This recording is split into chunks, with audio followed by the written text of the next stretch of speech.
ജിൻ എന്ത് ചെയ്താലും എന്ത് പ്രവർത്തിച്ചാലും അത് അഭൗതികല്ല, ഗൈബല്ല, കണ്ണിൽ കൊണ്ട് നമുക്ക് കാണാൻ കഴിയില്ല. അതൊക്കെ ഭൗതികമാണ്, ഭൗതികമായ പ്രവർത്തനങ്ങളാണ്. അതിന് തെളിവാണ് 3 പുസ്തകങ്ങൾ എത്ര കൊല്ലമായി മുജാഹിദുകൾ എഴുതിയിട്ട്. അതിന് തെളിവാണ് 3 പുസ്തകങ്ങൾ എത്ര കൊല്ലമായി മുജാഹിദുകൾ എഴുതിയിട്ട്. അതിന് തെളിവാണ് 3 പുസ്തകങ്ങൾ എത്ര കൊല്ലമായി മുജാഹിദുകൾ എഴുതിയിട്ട്. ശരി, ഐക്യം വന്നതിന് ശേഷം, മുജാഹിദ് പ്രസ്ഥാനത്തിൽ ഐക്യമുണ്ടായതിനു ശേഷം എന്തൊക്കെയോ മാറ്റം വന്നിട്ടുണ്ട്. അവർക്ക് മറുപടിയാണ് നിങ്ങൾ ഭിന്നിക്കരുതേ എന്ന ഈ പുസ്തകം. ഈ പുസ്തകം മറിച്ചാൽ കാണാം എന്ത്? മുജാഹിദ് പ്രസ്ഥാനം ആദർശപരമായി ഐക്യപ്പെടുന്ന ഘട്ടത്തിൽ കൃത്യമായി എഴുതി സമർപ്പിച്ച മുജാഹിദ് പ്രസ്ഥാനത്തിന്റെ ഔദ്യോഗികമായ നിലപാട്. ഈ നിലപാടിനപ്പുറം ഒരു നിലപാട് ആർക്കുമില്ല, ഉണ്ടാകാൻ പാടില്ല. ഉള്ളവൻ മുജാഹിദ് പ്രസ്ഥാനത്തിൽ ഉണ്ടാവുകയും ഇല്ല. എന്താണ് ആ നിലപാട്? 3 കേട്ടോ. 1 കഴിഞ്ഞു, 2 കഴിഞ്ഞു, 3. സ്വഹീഹായ ഹദീസുകൾ ഇസ്ലാമിന്റെ 2ാം പ്രമാണമാണ്. ഹദീസ് നിദാന ശാസ്ത്രപ്രകാരം സ്വഹീഹായ എല്ലാ ഹദീസുകളും സ്വീകാര്യമാണ്. സ്വീകാര്യം എന്ന് പറഞ്ഞാൽ മഖ്ബൂലാണ്. സ്വഹീഹായ ഹദീസിന്റെ പ്രാമാണികതയെ വില കുറച്ചു കാണിക്കുന്ന തരത്തിലോ സാധാരണക്കാർക്ക് ആശയക്കുഴപ്പമുണ്ടാക്കുന്ന വിധത്തിലോ എഴുതുകയോ പ്രസംഗിക്കുകയോ ചെയ്യാൻ പാടില്ല. ഇതാണ് ഐക്യപ്പെടുമ്പോൾ അതിന്റെ ഫോർമുലയായിട്ട് എഴുതി വെച്ചിട്ടുള്ളത്. ഇതിന്റെ അടിസ്ഥാനത്തിൽ ഐക്യം, അല്ലാതെ ഹദീസുകളെ നിഷേധിക്കാനല്ല ഐക്യം.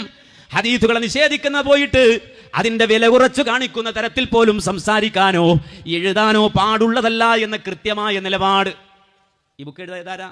നിങ്ങൾ ഭിന്നിക്കരുന്ന book doctor Hussain Madavoor, Salahuddin Madani, Asgar Ali, Muhammad Saleem Sullami, Hameed Ali Aroor, Shameema Islahiya, KM Azeez, Abdul Jaleel Mamankara ഒന്നിച്ചെഴുതിയ പുസ്തകമാണ്. മനസ്സിലാക്കണം, ഇതാണ് ഔദ്യോഗിക നിലപാട്.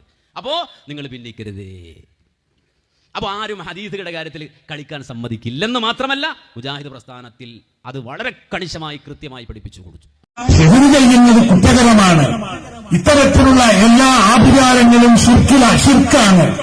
അതുപോലെ തന്നെ അത് പാപമാണ്, ചെയ്യാൻ പാടില്ലാത്തതാണ്. കാര്യകാരണ ബന്ധങ്ങൾക്കപ്പുറത്തുള്ള പ്രവർത്തനങ്ങളാണിതൊക്കെ. അത് ഭരിക്കുമെന്ന് വിശ്വസിച്ചാൽ പോലും ശിർക്കാകുമെന്ന് കേരള ജംഇയ്യത്തുൽ ഉലമ അതില് വ്യക്തത വരുത്തുകയും ചെയ്തൊരു കാര്യമാണ്. ആലോചിച്ചു. ഈ പുസ്തകം മറിച്ചാൽ കാണാം എന്ത്? മുജാഹിദ് പ്രസ്ഥാനം ആദർശപരമായി ഐക്യപ്പെടുന്ന ഘട്ടത്തിൽ കൃത്യമായി എഴുതി സമർപ്പിച്ച മുജാഹിദ് പ്രസ്ഥാനത്തിന്റെ ഔദ്യോഗികമായ നിലപാട്. ഈ നിലപാടിനപ്പുറം ഒരു നിലപാട് ആർക്കുമില്ല, ഉണ്ടാകാൻ പാടില്ല. ഉള്ളവൻ മുജാഹിദ് പ്രസ്ഥാനത്തിൽ ഉണ്ടാവുകയും ഇല്ല. എന്താണ് ആ നിലപാട്? 3 കേട്ടോ. 1 കഴിഞ്ഞു, 2 കഴിഞ്ഞു, 3. സ്വഹീഹായ ഹദീസുകൾ ഇസ്ലാമിന്റെ 2ാം പ്രമാണമാണ്. ഹദീസ് നിദാന ശാസ്ത്രപ്രകാരം സ്വഹീഹായ എല്ലാ ഹദീസുകളും സ്വീകാര്യമാണ്. സ്വീകാര്യം എന്ന് പറഞ്ഞാൽ മഖ്ബൂലാണ്. സ്വഹീഹായ ഹദീസിന്റെ പ്രാമാണികതയെ വില കുറച്ചു കാണിക്കുന്ന തരത്തിലോ സാധാരണക്കാർക്ക് ആശയക്കുഴപ്പമുണ്ടാക്കുന്ന വിധത്തിലോ എഴുതുകയോ പ്രസംഗിക്കുകയോ ചെയ്യാൻ പാടില്ല. എതിര് ചെയ്യുന്നത് കുറ്റകരമാണ്. ഇത്തരത്തിലുള്ള എല്ലാ ആഭിചാരങ്ങളും ശിർക്കാണ്.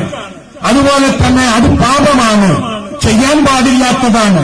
കാര്യകാരണ ബന്ധങ്ങൾക്കപ്പുറത്തുള്ള പ്രവർത്തനങ്ങളാണിതൊക്കെ. അത് ഭരിക്കുമെന്ന് വിശ്വസിച്ചാൽ പോലും ശിർക്കാകുമെന്ന് കേരള ജംഇയ്യത്തുൽ ഉലമ അതില് വ്യക്തത വരുത്തുകയും ചെയ്തൊരു കാര്യമാണ്. ആലോചിച്ചു.